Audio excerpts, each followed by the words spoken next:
Building your own home is a huge milestone in life. This is a story about how my marriage collapsed after achieving this dream. I am Adeline, 30 years old. My family includes my 35-year-old husband, Yuri, and our 3-year-old daughter, Sarah. We are going to build a house of our dreams. When I told this to my family, I hoped they would believe in me, that it would be smooth sailing. But that was not the case. That's how it works with other people, maybe, but not me. I have been having endless problems lately with getting the house built, and my in-laws keep getting in the way. It all started to fall apart one day when I left my daughter at my in-laws' house. Yuri and I are always working and barely have any time together during the week. We spend most of our times on the weekend touring properties and consulting with home designers. When we took our daughter with us, she would get bored and become restless, so we always left her with my parents, who lived nearby. One morning, however, they informed me that they could not take care of Sarah because my father was not feeling well and had to go to the hospital. No choice, I thought. We have to cancel our plans for the day. I thought so. But then my husband said to me, "Why don't you just ask my parents to take care of her?" I was honestly concerned that my husband and I were about to have a conflict. To be honest, I don't get along well with my in-laws. My in-laws are the kind of people who think once you're a family, they can treat you however they want. Since when did that become the norm? Besides, I didn't want to impose on them taking care of a 3-year-old child with barely any notice. But if I put off my plans for a day, then progress on the house would be delayed. After much deliberation, I decided to leave my daughter with my in-laws. As soon as I finished my errands, I bought some expensive sweets and souvenirs and headed straight for my in-laws' house. Perhaps because I came bearing gifts, my in-laws were in good spirits and accepted my gifts. We thanked them politely and left, but on the way home, I heard my daughter talking. "I'm going to buy a new house." Then she asked, "Where will Grandma and Grandpa's rooms be in the new house?" Uh-oh. "Sarah, what are you talking about? Did Grandma and Grandpa ask you where their rooms were? And what did you say?" "I don't know." My daughter looked down at the stuffed penguin she held in her arms like she didn't want to talk anymore. I told her, "Honey, Grandma and Grandpa aren't coming to live with our family." Maybe Grandma and Grandpa were wondering if we had a room that they could stay in when they came to our house. That must have been the case. She must have gotten confused. Ever since that day, my in-laws began coming to visit more often, even on weeknights and holidays if we were home. My family is currently in a small, old apartment in order to save money to buy a house. Whenever my in-laws drop by, they settle down in the dining room or on the sofa and ask to see the documents of the house that we're building. And before I can stop them, my husband happily pulls out the documents and all the plans and starts explaining them to my in-laws. "Why do you have to show them every time they ask?" He looked at me in a way that made me feel bad. But then my mother-in-law would keep asking me questions. It was like an interrogation, except it wasn't my husband enduring the crossfire of questions. It was me. My mother-in-law, like the judge shouting out at me on the stand, "This drawing shows the location of the kitchen, but it's not very convenient here. Please change it. There are not enough Japanese-style rooms, so please make more. Everyone feels at home in a Japanese-style room when they get older. Besides, One child's room is not enough if you should have another child. What on earth do you think about the declining birth rate? Well, not that last part. Of course, she didn't give a damn about the declining birth rate. She was waiting for my response. Adeline, well, based on the conversations we've already had as a couple, we've already laid down the foundation work with our contractor based on our family's needs. Please understand that it is already too late to change the layout, I replied, somewhat angrily. Then what about the furniture? What about appliances? She asked me in depth. My mother-in-law is a self-proclaimed interior designer. I have many friends, and I have visited many houses and looked at many rooms. With my discerning eye, I can easily tell which rooms are comfortable and which are furnished with good taste. This house, this room is not good at all. Luck is running away, and even work is not going well. It's a disaster. How can you call yourself a professional? You're just a fly buzzing around where you don't belong. My mother-in-law was being so nosy that I jokingly said to her, then shall we make it a two-family house and split the cost 50-50 since you have so much input? But that infuriated her. You want me to give money to our son and daughter-in-law? You're a gold digger. A two-family house. Ha! I've never heard such a thing. That day, my in-laws left early.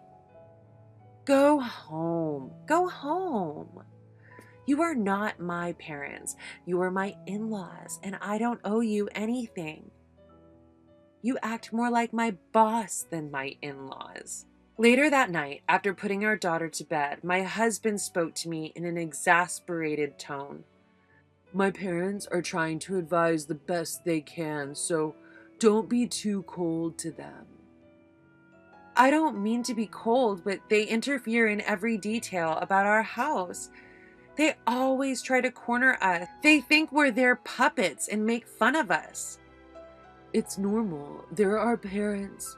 You are a parent. Think of how you would feel if it were your daughter. You are a woman who doesn't always show compassion.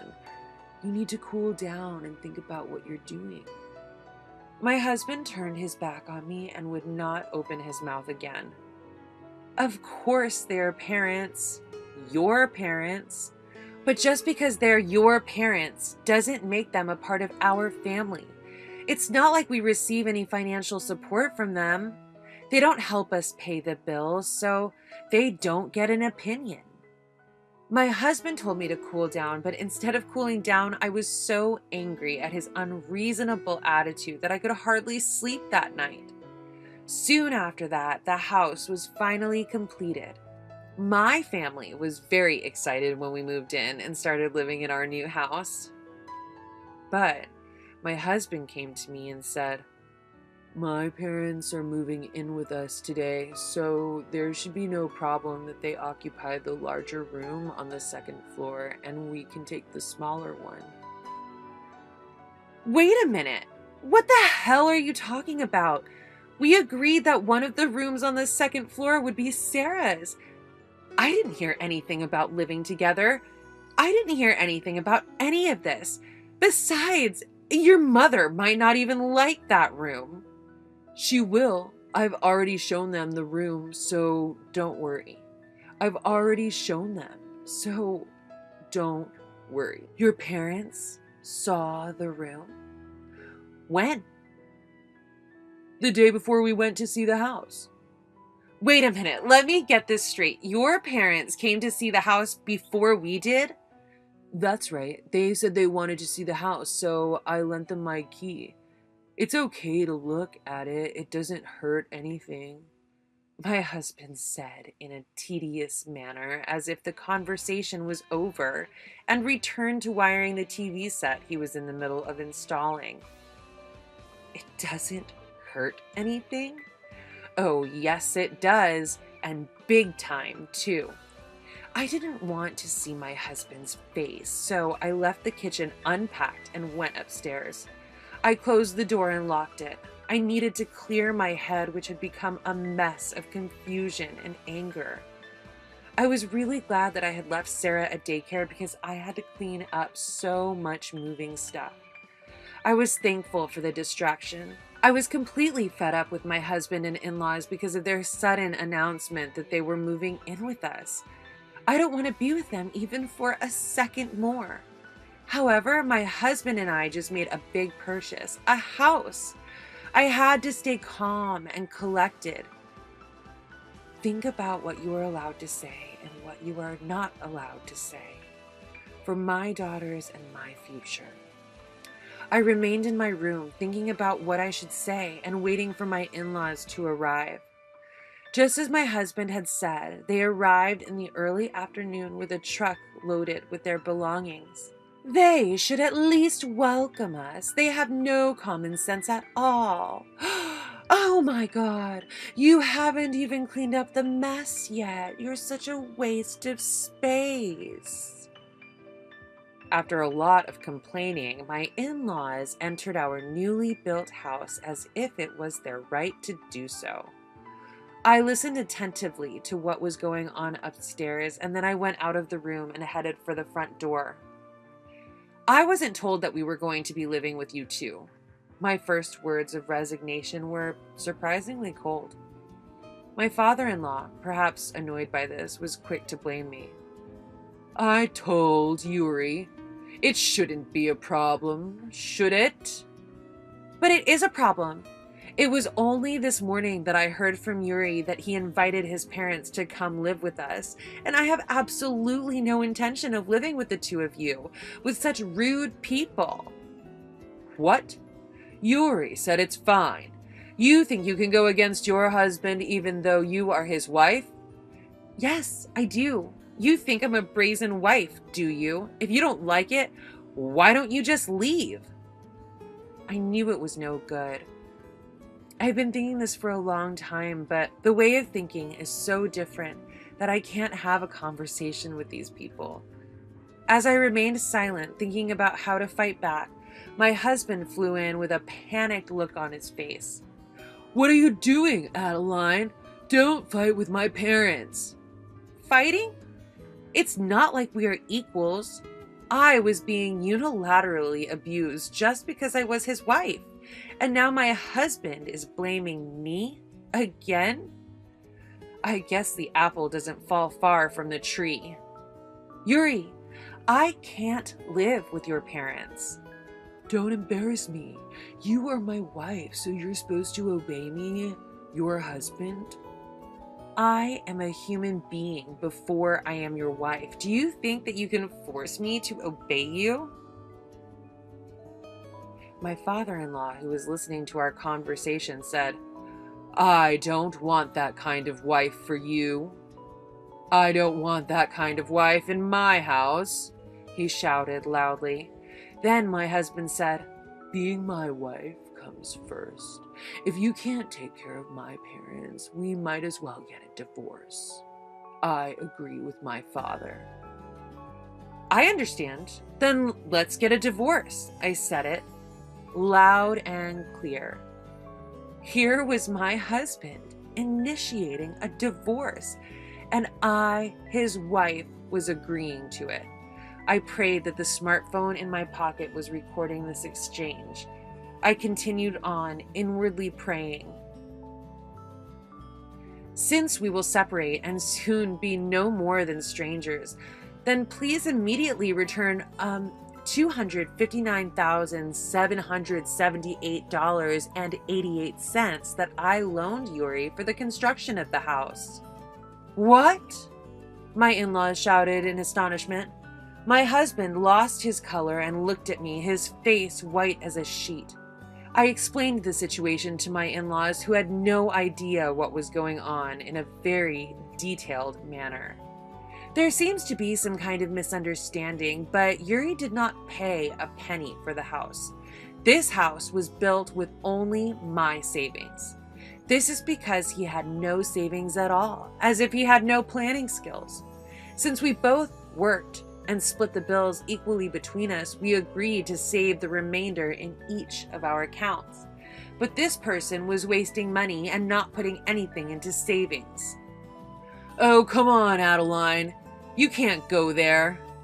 It's all true. But when it came time to buy a house, he refused to budge. He wanted the house to be in my name. That's why I lent you the money, didn't I? I have an IOU, so you can't pretend it never happened. Oh, no.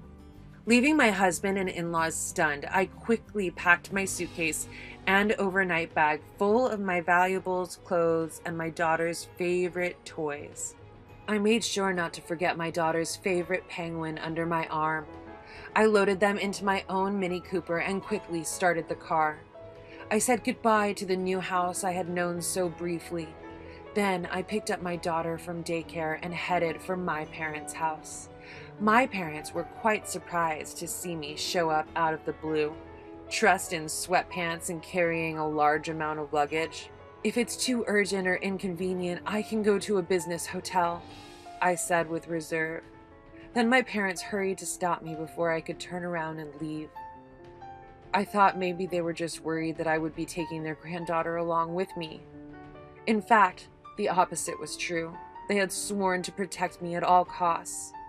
Anyway, I told my parents about the situation. I told them that I was leaving my husband, who had not a single good thing to say about me, and that I wanted to take my daughter and raise her. They promised to cooperate with me fully. They also told me to live at home for a while. This was a very generous offer as I was working. I spent that evening compiling and documenting everything that had happened so far with my husband and in-laws. I also saved the audio data of my conversations with my husband and in-laws, which I had recorded on my phone, to my computer and external media. With these in hand, I visited several lawyers' offices, taking full advantage of my paid time and weekends. Finally, I found a lawyer whom I felt I could trust, and I sent him a formal request. I was doing so much that a week passed in the blink of an eye since that day when I ran out of my beautiful new house. When I left the office after work that day, there was someone waiting for me. It was my husband. I would like to say that he was my ex-husband, but unfortunately, until the divorce was settled, he was still my husband for all intents and purposes. I had nothing to say to my husband, but I was afraid that he would get upset and do something to me. So we went into a coffee shop together, looking for a place where we could be seen. I remembered to turn on the recording function on my phone just in case. I asked my husband as calmly as I could, "Is there something you want to talk about?" "Yes, that's it. That house, I'm going to give it to you, Adeline. I'll remove my name from the lease. Can't you just forget about the money?" "I'm sorry, I can't live in that house anymore. Your father and mother stepped into that house before us, didn't they?" "What do you care about such details?" "It does matter to me, so I can't." With that, I took a sip of coffee and took a hard look at my soon-to-be ex-husband. His hair was a mess, with a few strands sticking out. He had stubble on his chin, and his complexion was not good. He was wearing a suit, but his shirt was shabby and looked like it hadn't been ironed or dry cleaned. I didn't know how he was getting on, but he looked tired and worn out. "Please, Adeline, I can't pay back such a large sum of money so easily." "You knew it was a lot of money, didn't you? I suggested that the house could be in both of our names, even though it was my house. My house, you were the one who didn't back down." "I thought I would be more like a landlord, and I didn't know you were serious about the divorce. I thought it was just a threat. I didn't know you would take it so seriously." "I am serious. I don't care if he's just not worth it, but I can't imagine such rude parents sticking together." "Oh no." "Sarah is waiting for me, so if you're done talking, I'll leave." I'll leave. When you're done, I'm going to take care of Sarah. My ex-husband's words made me feel uneasy. I went back to my parents' house and asked them to be careful, not to let anybody take Sarah by force. A few days after my ex-husband's visit, I received a call that a couple who looked like my in-laws at the daycare center were trying to pick up Sarah. I left early and rushed to the daycare center. Fortunately, I had informed the daycare center in advance, so they let my in-laws wait for me in a separate room. They did not let them see Sarah. When I entered the room with my in-laws, I was suddenly yelled at. "Give me back my grandchild, you thieving cat!" "What do you mean by thieving cat? I am not a thief." "If you are not a thief, you are a fraud. If you are not a thief, you are a swindler. Otherwise, there is no way I would have had that much money at your age." No, all the money I lent to Yuri was my own. It's what I got fair and square. It's a combination of my own money, my parents, and what my grandmother gave me as a gift before she died. A gift?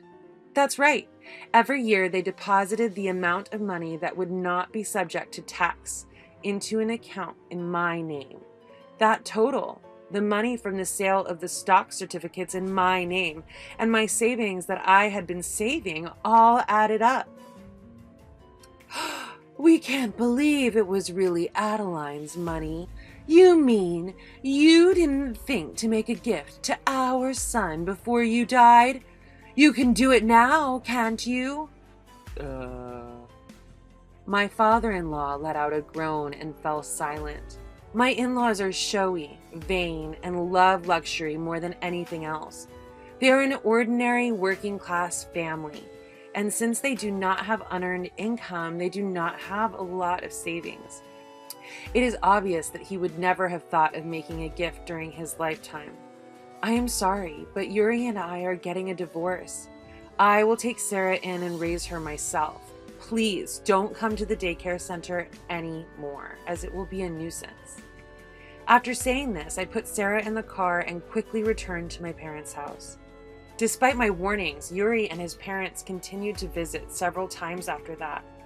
Each time I tried to talk to them as calmly as possible to turn them away, but it was not uncommon for them to grab my arm or verbally abuse me. All of this was recorded on my phone. About a month after that day, when I ran out of our new house, I sent a text through my lawyer asking for repayment of the debt and an agreement to the divorce. My ex-husband generally agreed, but he was contentious about custody. However, when I told him that if he contested it, I would charge him alimony for the divorce, he threw a little salt. He became much more calm. After all that, I have a lot of evidence. And they have no savings to pay. It took some time, but I won repayment of the money owed to me by my ex-husband and custody of Sarah, a successful divorce. It took longer than I expected for him to pay it off, though. This is because the sale of our new house did not go as smoothly as I had hoped. At first, I thought Yuri and my in-laws were going to live in the new house, the three of them, but they did not. The reason is simple. Neither my parents-in-law nor my husband could afford the $260,000 that it would cost to purchase the house. My husband had no savings, and even if he had sold his parents' old house, it would not have been enough to pay for the new house. In the end, he put that newly built house on the market for less than he had paid for it, and after several price deductions, he finally found a buyer. The difference from the purchase price and the commission on the sale were borrowed by my husband from the bank. My husband, who had lost the house and was burdened with debt, had to live with his parents in a shabby house. Furthermore, Yuri's sister, who had also divorced, returned to the family with her two sons. The sons were a junior high school student and a high school student. Perhaps it is because 6 adults are crammed into a small, shabby house that they have a reputation in the neighborhood for cursing and yelling at each other every day. The family no longer bothered us. As long as they couldn't pay us enough child support, there was no way the courts would let them see us. 4 years have passed since then, and my daughter, Sarah, is now in the 2nd grade. We now live in a rented room near my parents' house. On days when I come home late, my parents take care of my daughter and we enjoy spending our days together with the help of my parents. I was thinking that it would be good for the two of us to continue living together, just she and I, without getting remarried, but to my surprise, there is someone I am dating. He is a 36-year-old man who has been divorced and has a first-grade daughter. We often see each other when I drop her off and pick her up from daycare, and we start talking. One day he confessed his feelings for me. Recently, we have all been going out on playdates together, the four of us with our daughters.